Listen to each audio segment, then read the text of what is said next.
About 6 months ago, Hero Forge wrapped up their massively successful Kickstarter campaign for the 2.0 build of their online character creation tools for tabletop minis. Since then, a lot of you have been waiting patiently, and some not so patiently, for access to all of the cool stuff that they promised to build in that campaign. So we once again reached out to Hero Forge and said, hey, the people have questions, we want to give them answers, please sponsor this video. And they said, okay, so thanks to them for that. But I want to take a real honest critical look at what is available, what it costs, and is it worth it? Yes, this is a sponsored video, but I'm going to try my best to not let that influence any of my opinions about any of the stuff we're going to talk about. But more important than any of my opinions are the facts, and I'm going to give you all of the information that you need to figure out if any of these tools that they're offering are right for you and your tabletop game. Now, if you're a regular viewer of our channel, you've already seen some of the beta previews of the big one, the color tools.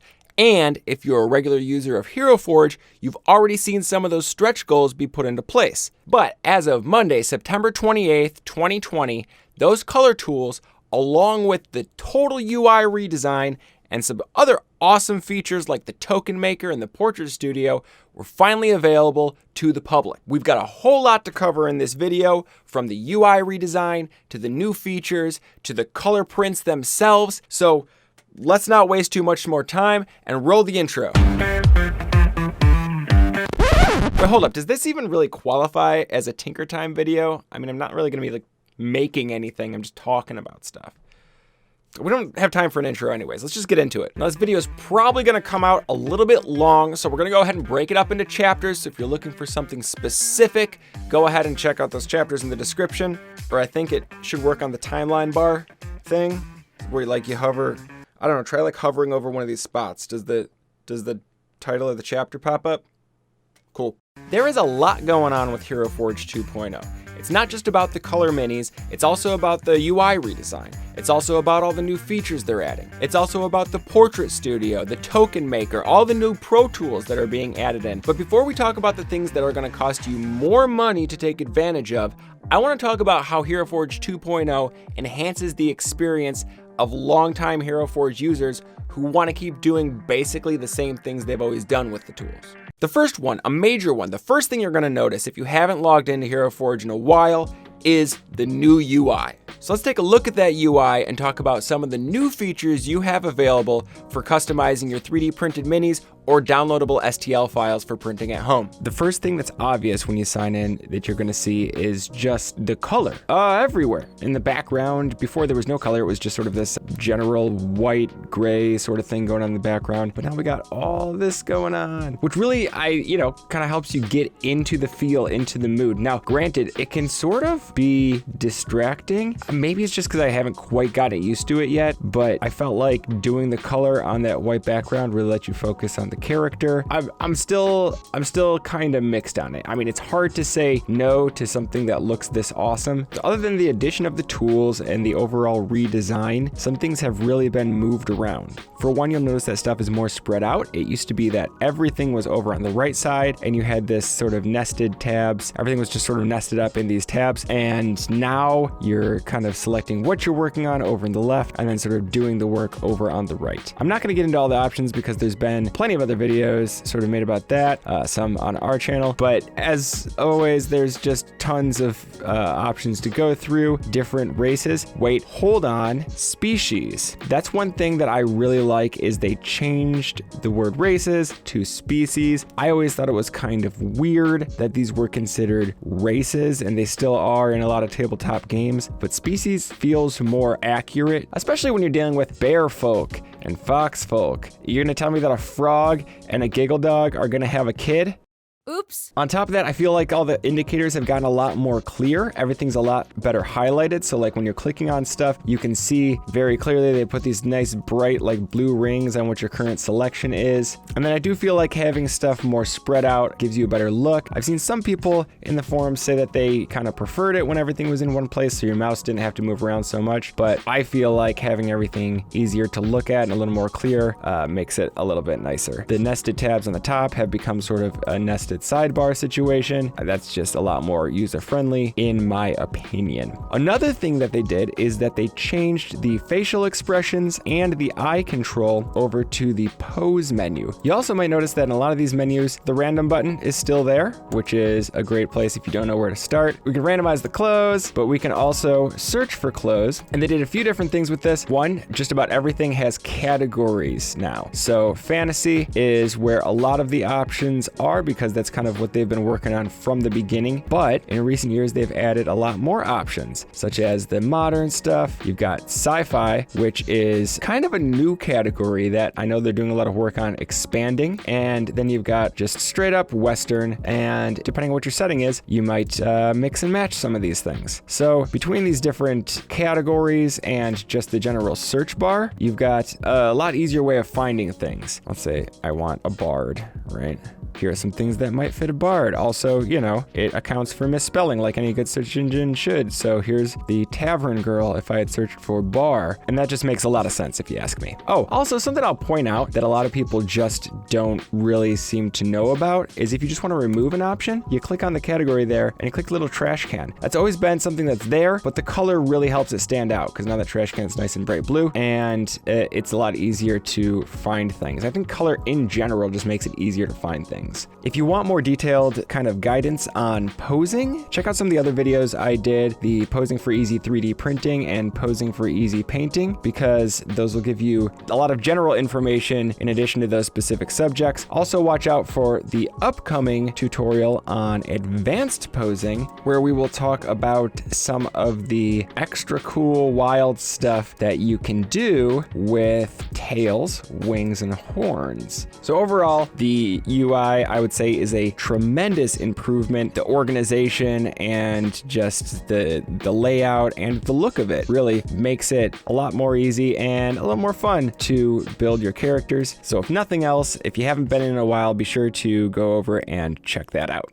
So all of those things are really going to open up your options if you just want to order your plain plastic mini and have it printed and shipped to you, or if you want to just get the STLs and print them at home. Check out my tutorial on doing that. And I'm sure some of you are thinking like, well, I always paint my own minis. I enjoy painting my own minis. So the color tools that everybody's so psyched about doesn't really do anything for me. But that's where you're wrong, kiddo. Hereforge has said that they designed the color tool to mimic the way real-world painters paint minis with real-world paint, which creates kind of this secondary utility of the color tools as a paint planning tool, not just what colors do I want to put where and what's going to look good together before I start painting, but also how do I create the color effects I'm looking for? How do I layer those things up? And I'm going to go into that in great detail in its own video because it really does deserve its own video. Now I want to move on to talking about some of the more recent additions that have been put in. And a lot of these were stretch goals from the Kickstarter campaign that actually came out before the full 2.0 was launched. So we know they're always adding new gear and new items pretty much every Tuesday. They've started adding these epic weapons in. These sort of anime level, totally impractical, ridiculous weapons like giant swords. This sword is as big as the dude. I'm not a weapons expert. I don't know if anyone would even be able to wield this. I mean, this one looks like it's a solid chunk of iron or stone, but hey, it's a fantasy world. Do whatever you want, right? Chainsaw sword. Another addition in the weapons department is the heavy weapons. So these are like, yeah, your giant miniguns, cannons, this thing. That's a flamethrower. I know that. That's definitely a flamethrower. Cowboy elf with a flamethrower is the PC you always wanted. There he is. Another cool thing they added in was spell effects, and this also applies to some of the heavy weaponry. So you'll notice up here, new tabs pop up as the options become available. And for this one, we have a blast that we can put on the flamethrower.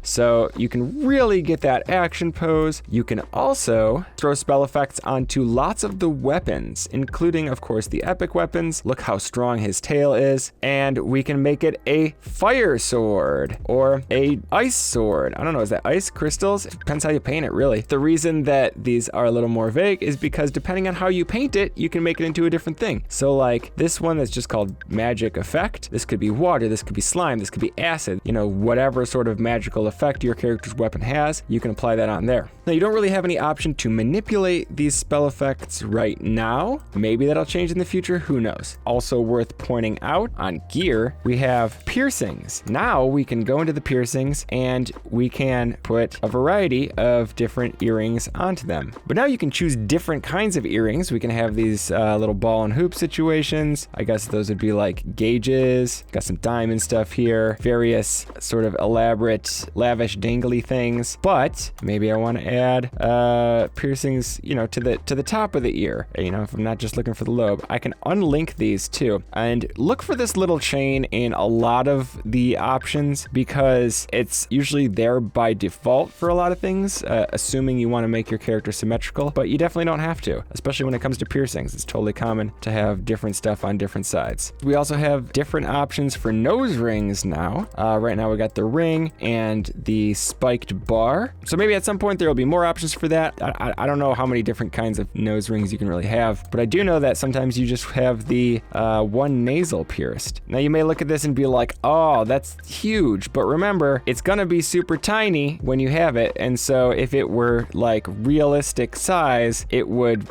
look like a printing imperfection. They've also added something that I think people have been asking for a while, and it took them a while to do because it kind of changes the whole structure of how the character stands, and that is high heels. The whole position of the thighs and sort of the skeletal structure of the feet just completely changes position, and that affects how different items are going to sit, how the clothing is going to sit. So it's one of those things that seems like a small change, but actually required a whole lot of redesign of a lot of the leg poses. So big props to the team for all the hard work on being able to add that, especially on a super tiny mini. And while we're talking about things that took a whole lot of redesign, let's talk for a second about bear folk. The big breakthrough with the bear folk was the furry legs. For a lot of people, this is a very big deal. Having this furry texture on there makes a big difference. Why did this take so long? Because not only do they have to consider the feet, having sort of these different style options, you've got the furry clawed legs, which will still allow you to put shoes on, and you've got the furry canine legs, which has sort of that different style bone structure and removes the shoes entirely. Because making the other shoe styles fit around this structure would mean completely redesigning all of the shoes. The second thing is putting pants on these guys. See all this fur, if you just put the pants on the same way you do on other sets of legs, it would probably have a lot of clipping. You'd have the fur sticking through. So they had to make it so that when you put pants on, especially if they're tight pants, it renders out that sort of fur option and kind of replaces the part covered with pants with a more untextured structure to those legs. Oh, look at you. Look at you, little guy.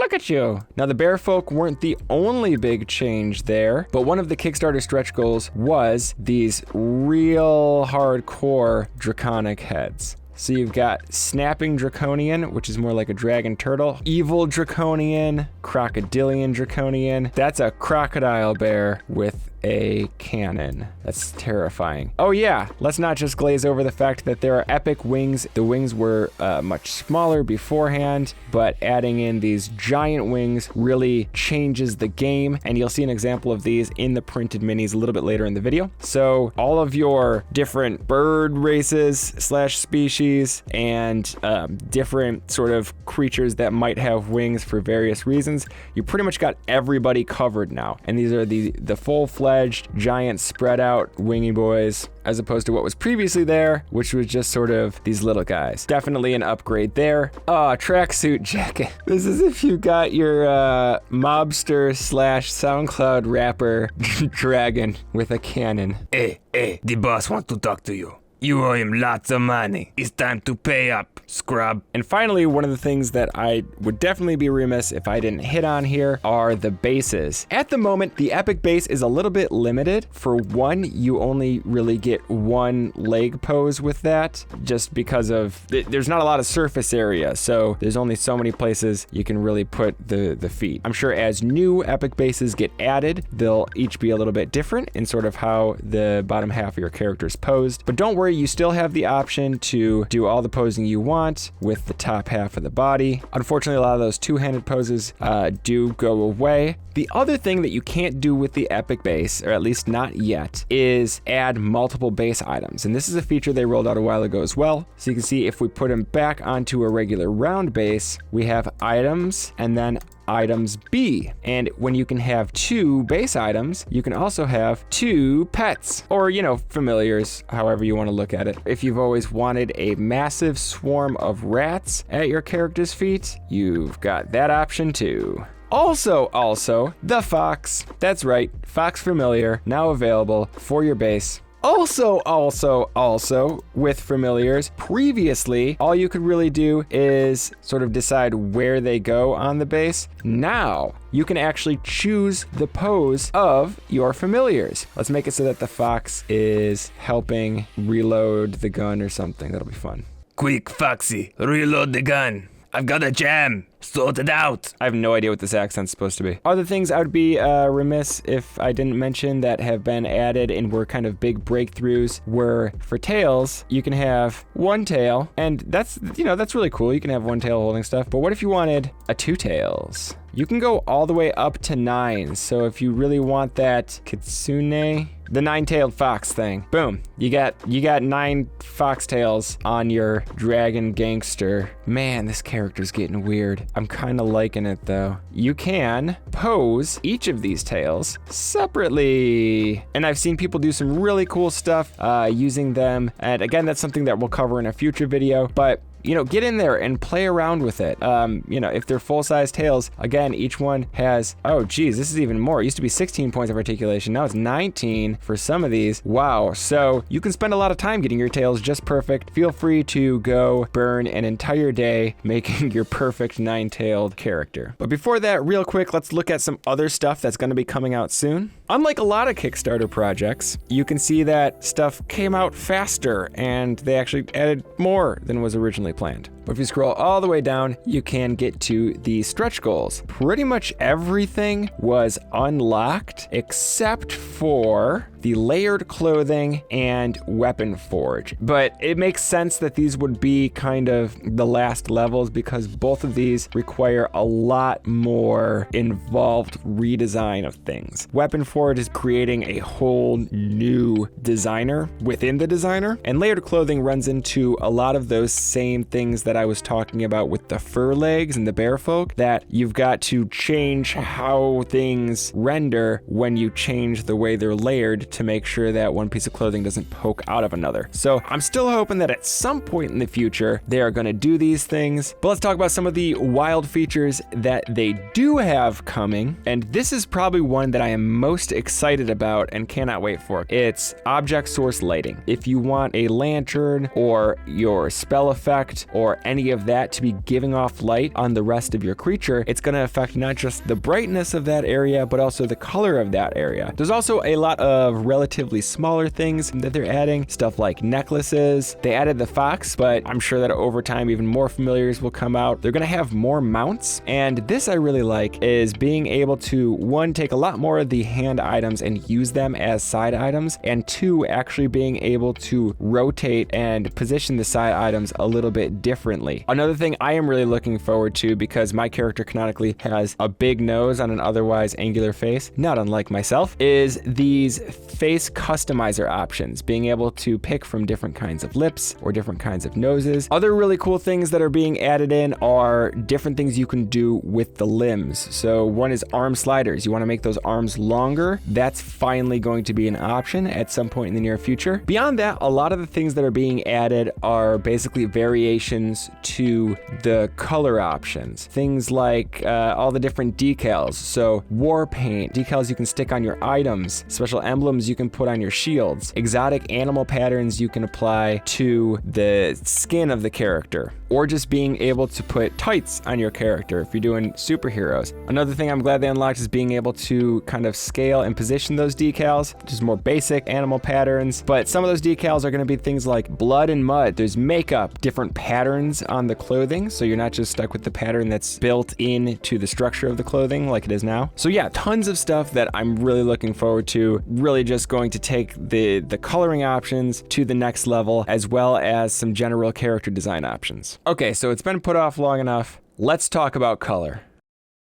So when you pop into the color menu, they changed this up to make more sense, to be a little more explanatory on what is actually going on here. So first off, you can start by kind of choosing one of these quick settings. You can go through and color each spot independently if you so choose, if you want a lot more granular control. But I think it's kind of a good idea to start with a general theme, just because it makes sure you don't leave anything uncolored. And you might notice right now that the fur and the dragon parts are being colored separately. That's because each one of these little themes has kind of been tuned and tailored for the style of character and the body parts you have. So because this guy's sort of half dragon and half bear, wow, that's horrifying when you say it out loud, he gets colored a little bit separately. Just to keep things nice and sort of consistent, I'm gonna choose this aquatic pattern. Then we can move on to the clothing, and they have different color schemes. Seafoam Champion. Oh, that does fit with the aquatic theme well, but I really like the contrast of Order of Embers. Something you might notice is that whichever one of these I pick, no matter what, it kind of picks the same color for the base, depending on what base you're working with, and for the familiar, just gives them kind of the expected coloration for that animal. But that doesn't mean you can't change it later. If I want to have a blue fox, I can do that. And to do that, we move on to the individual paints. Now, the great thing about the individual paints is that they all have these different material effects. And this is part of the really fascinating technology that they're working with. In November, we are sitting down with the COO of Hero Forge to talk about sort of how this all works. So I hope to dive deeper into the material effects and how they work at that point. But for now, all you got to really keep in mind is that if you're looking for a specific kind of sheen or look, you can mix and match these. Or if you want to keep it simple and do something that you know is going to come out good, you can stick to what's already there. And then last we have our library. We'll log in to see your saved paint library. Let's do that. Let's log in. And now we see that, oh, wait, actually, I can't do that until I have the Pro subscription. What's a Pro subscription? We'll get to that in just a second. But before we do, the last thing we need to talk about with paints is making your own paints. So it's gonna bring up this menu labeled Heroes Paints, and this is all the paints that we are currently using. Let's say I like the wood texture here. Let's say that the base is a hardwood base here, and this tavern is in an area known for having magical trees. And so the floor is enchanted so that it never gets dirty, and that magical tree is pink. Well, then I'm gonna have to do some of my own paint mixing. And this is another thing that we're just gonna have to do a whole nother video about. We are gonna do a deep dive on the painting, and not only like all of the different options and how we can use them, but also how we can use this tool, not just to order up a color mini, but to plan out our paint job and how we're gonna layer our paints to create these different effects.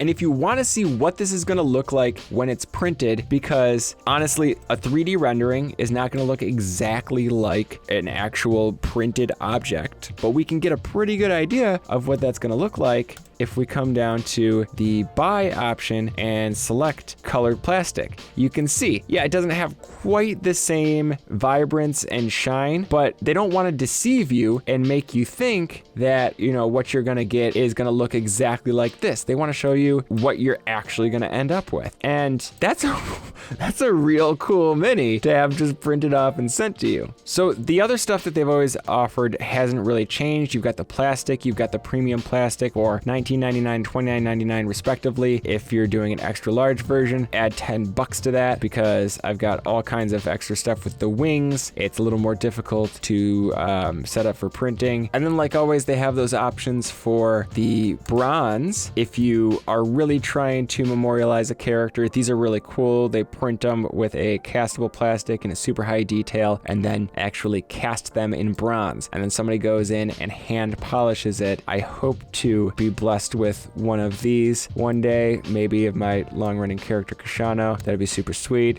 Just saying, if my friends over at Hero Forge are watching this, that would be real cool. You have the option to just download the STL and print it yourself. And it doesn't matter what size that is, because it doesn't take them any more computing power to render a slightly larger file. So make those as big as you want, as epic as you want. It's always gonna be $7.99. And then of course there's the option for steel. Those start at $34.99. This is if you want a super durable mini. But of course, what everybody's interested in is the full color plastic. Standard, these are $44.99, and that gets you what's essentially going to, look like this. They even give you a little warning over here on the right, be aware some of the features appear differently in print. The photo gallery here shows you side by side. Here's the preview, here's the print. It's not just a smart move to avoid people raging at you on Twitter, but also just a really ethical move to be real straightforward about the very real limitations. They've made amazing breakthroughs with a lot of these, but it doesn't mean that there aren't limitations. So I guess that means that it's time to talk about the actual printed color minis.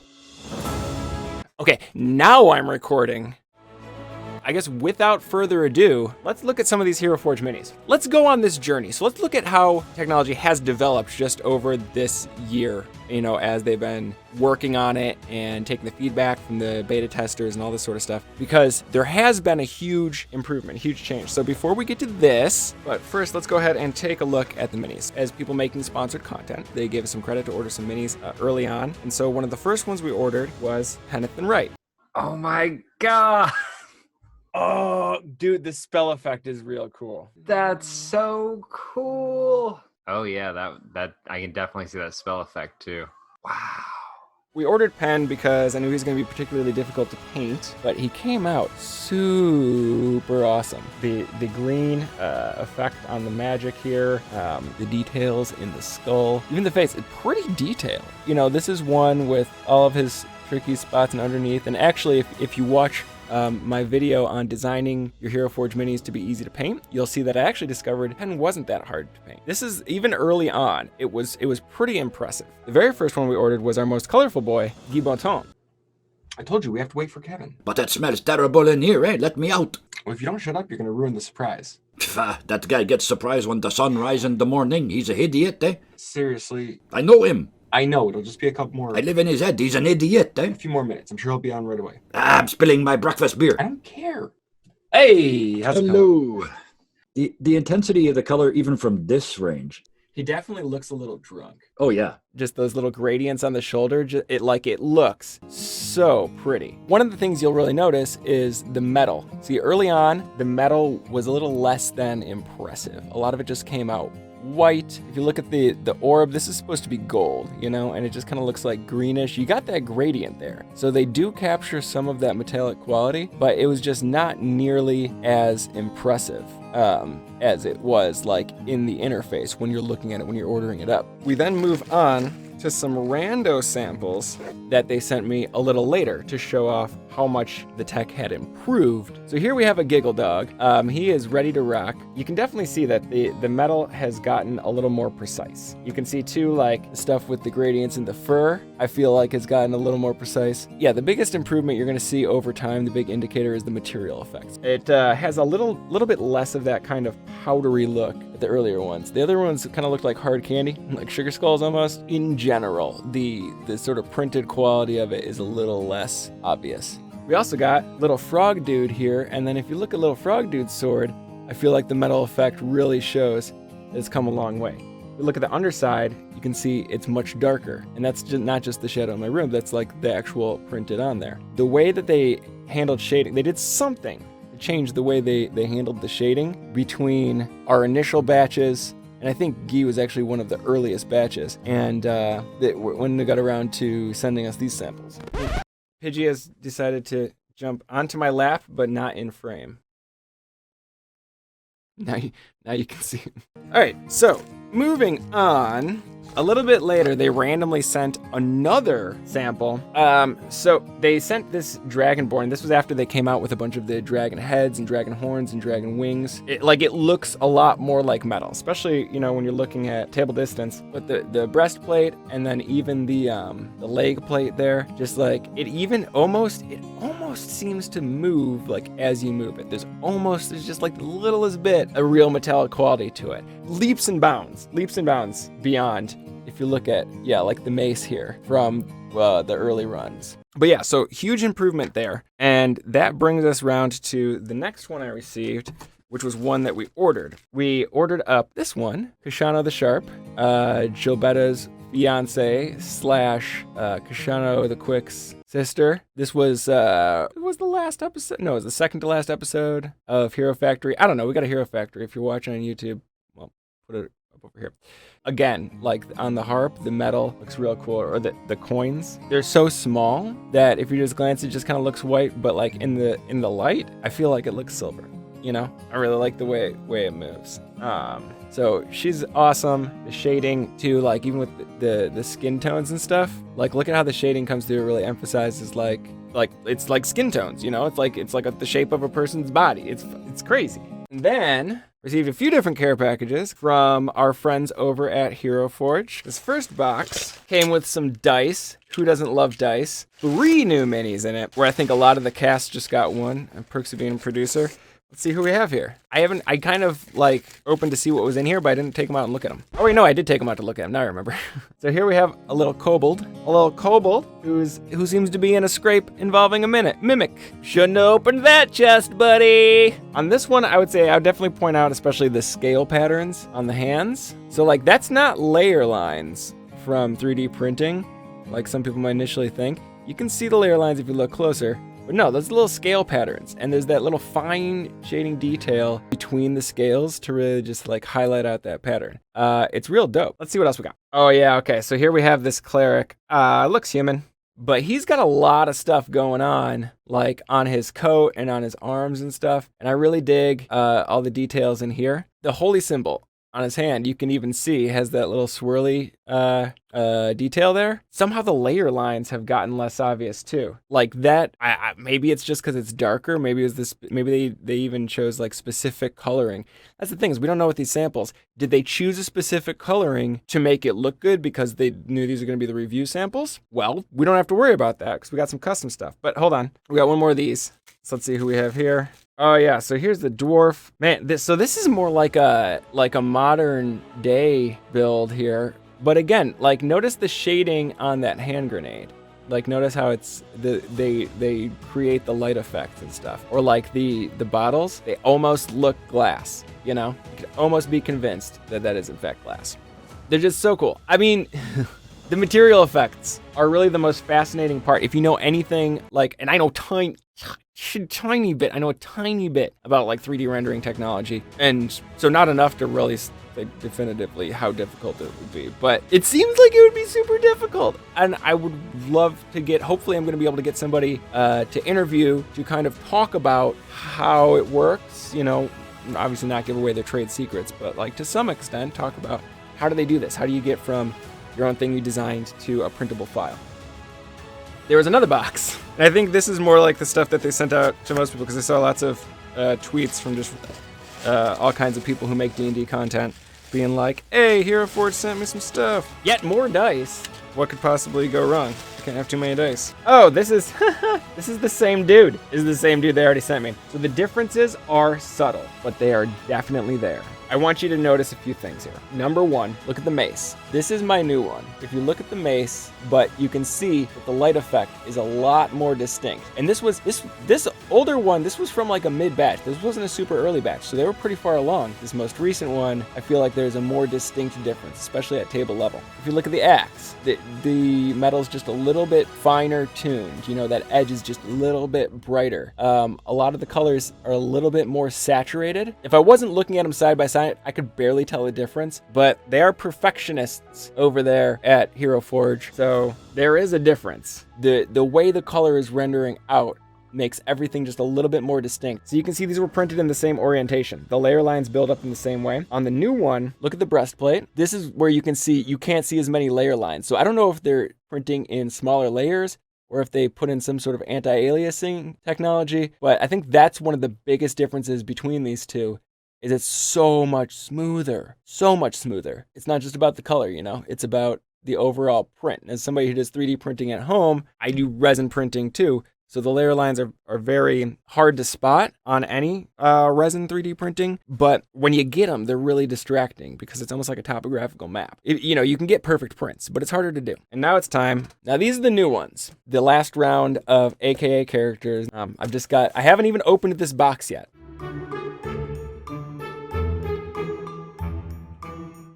All right. First up, we have Gilbetta. But so we did the dual Moonstone hammers, and I really like the way that the color came out there. I want to give you a good close look at the Moonstone. Like, they captured a lot of that quality of a sort of almost translucent glowing stone. Like there's light coming through it. I love that. It looks like a piece of quartz. It looks like a piece of like bluish pinkish quartz. Now on the face, I felt like on the rendering, like the sort of shading on the face is a little heavy, but you can see that the reason for that is so that it's nice and distinct. You can see as much of the facial expression as possible at their tiny little size. Again, teeny tiny. Moving on, we have a Lilith. That looks real dope. And then, I almost forgot about that. In the tail, she's got a broken bottle in her tail. You love it? That's your character, immortalized in plastic. And you can get your character immortalized in plastic too over at Hero Forge with the 2.0 interface, the color tools, and the ordinate in color, and the full color printing. Color. So this is gonna be wild. So this is a character that came from my brain. Oh, yeah! Now here you can see a lot of the facial expression. You can see the anger. You can see the ring. And I really love the way that the edge highlighting came out on the Obsidian Soul Sever. It really gives it that sort of like silver-tipped, magical feeling to it. I am so happy with this guy. So everybody say hello to Mini Puck. So this is a trick. This is an advanced tail posing trick. So if you look underneath, it almost looks obscene. There's a tail that's holding this shield that we use as the table. Face didn't have as much shade. I should have put more shading on his face. So let this be a lesson.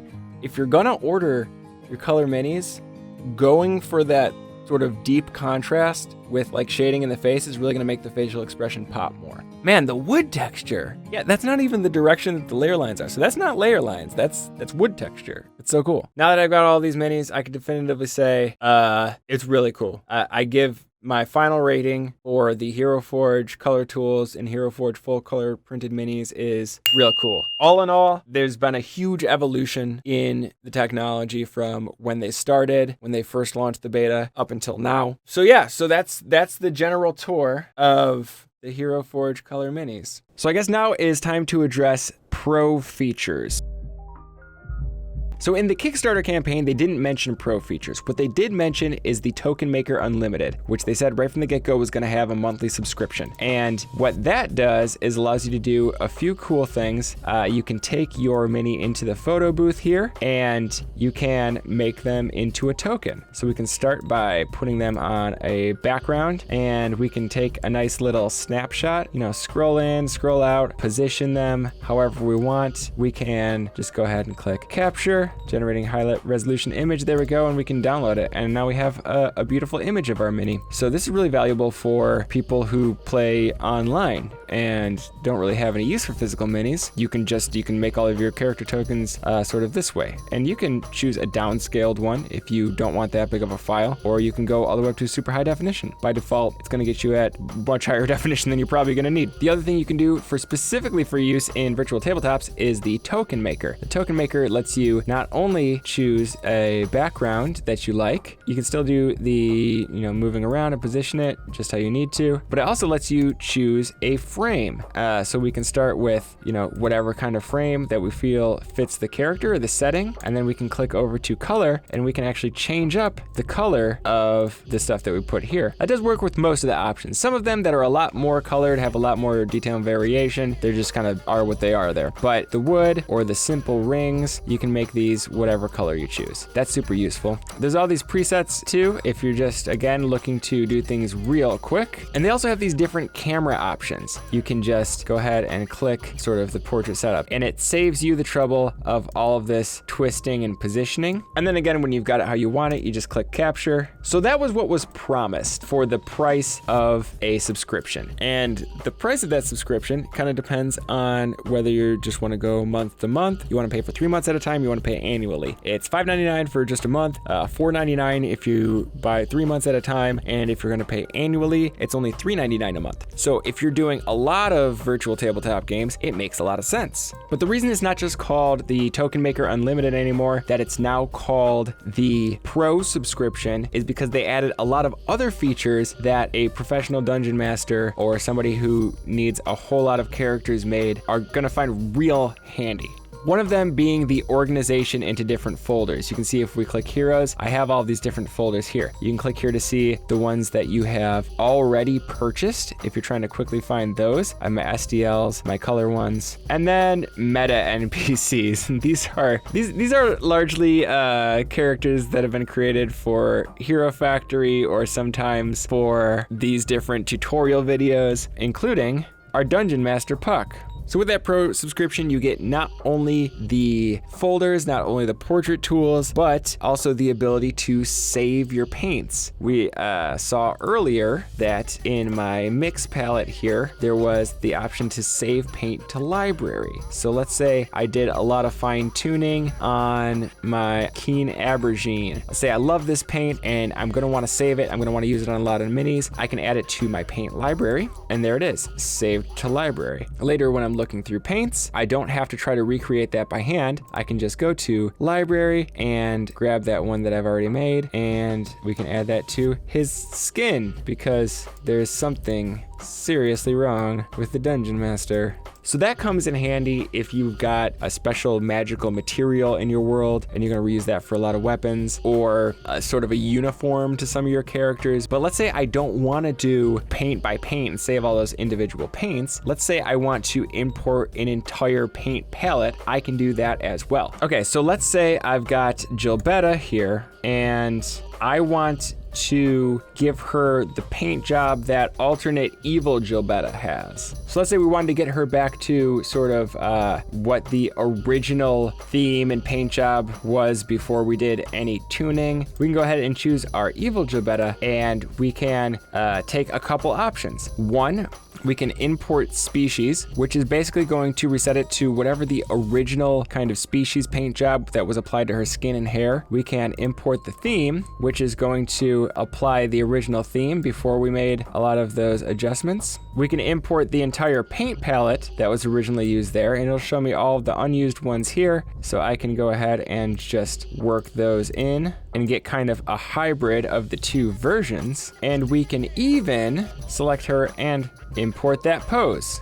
It's gonna apply those same items and put everything in the same pose as that other character. Same thing goes for the outfit. So now I've got, some of the elements of this original character, but I've changed the outfit and the color scheme and the pose. And this works great for, again, if you've got a team or an army of people who are gonna have a uniform or just a matching color scheme, and you want to quickly apply those across different characters. So in addition to these very useful features, you also get some other nice little perks. You open up the option on your base to put that Pro label underneath. Yeah. The other things you're gonna get is early access to new features. So the Treasure Tuesday drops, you're gonna get all those a week early. You're gonna be able to use new items and show them off in your social media and in your games a week before the general public does. And that's also going to apply to new beta features. As new features come out and they need beta testing, Pro subscribers will get that access that Kickstarter backers and various sponsored content creators like us got before the general public. That's going to be you. You can be in that club if you're a pro subscriber. Now, are all these features worth it to you? My guess is that for a lot of people, it's not necessarily going to be worth it because most people aren't going to be ordering a ton of minis or be in need of a ton of different tokens. If you're a player, it's one thing. You need your character, and then maybe if your character dies or you start a new campaign, you need another character. But if you're a professional DM for groups of people that are either paying you to do so, or I know some people like our friend Dead Aussie Gamer,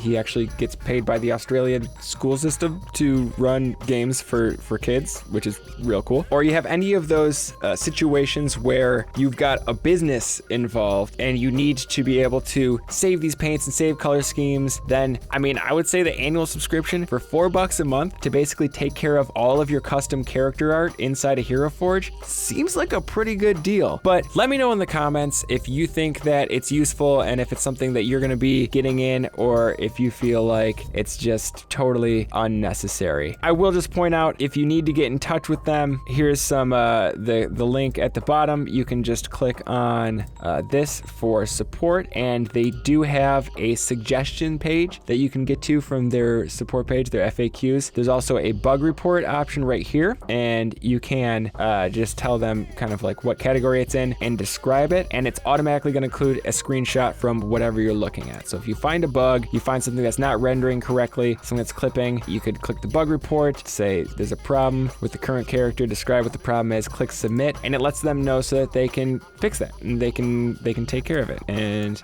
make it so you don't have that problem in the future. All right, Future John here. It's now a few weeks after all of that came out and I recorded that original footage, so I had to re-record this end part because there's been some updates and some changes that I wanted to make sure to mention. Insert joke about me cutting my own hair. Some of the stuff that I originally said and originally recorded in my content, which I'm hoping Sarah has edited out, mentioned some things that were coming on the way. One of them was more XL wing styles. Those are already out at the time of this recording. One was the introduction of decals. The ombre hair decals stuff has already been introduced in beta to pro subscribers. So really the only way to keep up with what's currently out there on the Hero Forge interface and in the character builder is to just go log in and check it out. Also want to make sure that I mention we are going to have some more videos coming out. It's going to include a deep dive on the paint tools. It's going to include a discussion with the COO of Hero Forge about the technology and how it all kind of works. I'm particularly looking forward to that one. And then also we've got that advanced tail, wing, and horn posing tool coming up, which is going to be great now that those XL wings are a lot more variety. So final thoughts. The important thing that you probably came here for: is it worth the money? Is it worth the money for the fully printed color minis? Is it worth the money for the pro subscription? And the answer to these are depends. Personally, I think it is. I think there's something just so cool about taking a character from your mind onto the screen, painting it up, and getting a full color, almost like a manufactured toy version of your character sent to yourself. They look really great on tabletop. They stand out a little bit from your other minis, especially if your other minis are either unpainted because painting isn't really your thing, or if they're kind of just not painted that great because you're not an expert. But, you know, in general, it just looks different than a hand-painted mini. Is it better? Is it worse? Kind of depends on how good your painting skills are. And let me know in the comments, do you think these things are worth it? Are the color printed minis worth it? Is the pro subscription worth it? Basically, from my perspective, it depends on what you're going to use them for, and is this a character that you're just going to be using every once in a while or for a short run campaign, or is it a character you plan to use for a really long campaign? I think the fully printed color custom minis are a real cool gift that you could give to someone, maybe your dungeon master or somebody who you've played with for a long time. Anyone who's going to appreciate this really kind of high value keepsake version of the character. But let's be honest, $45 for a single mini is a lot in the world of tabletop. And you're not going to use this for every single one of your characters, every single one of your NPCs especially. It's a special occasions type of thing. As for the pro subscription, I think that it's named Pro Subscription for a reason. I think if you're a professional game master who does a lot of online game mastering using virtual tabletops, the token tools and having character art done real quick is super useful and adds that nice little extra flair to your game master offerings. And I think that if you're doing an online streamed game on Twitch, or if you're recording it for YouTube and you're in need of character art, you don't have the skills to draw it up, this is a really cool alternative. So again, it kind of depends on you and your needs. So yeah, these are luxury items. They're not for everyone. They're not for every game. They're not necessary to play any game. All you really need to play tabletop role-playing games is a pencil and some paper, and that's part of what makes it so awesome. But if you want to go above and beyond, you want this extra flair, and you want these great-looking minis on your tabletop or in your virtual tabletop game, then check it out. Mostly, I hope that this video was able to give you all the information you need to make the decision on whether or not it is right for you. If you have any other questions, let me know down in the comments. I'll do my best to go ahead and answer all of them. If there's anything that I can cover in a future video, let me know. Even though Hero Forge is sponsoring this video, I'm not here to tell you to go spend money with Hero Forge. I'm here to give you the information you need to decide whether or not these are things you want. But that is hopefully all I gotta record for this video. So until next time, I'm not even trying with the sign off anymore. Peace.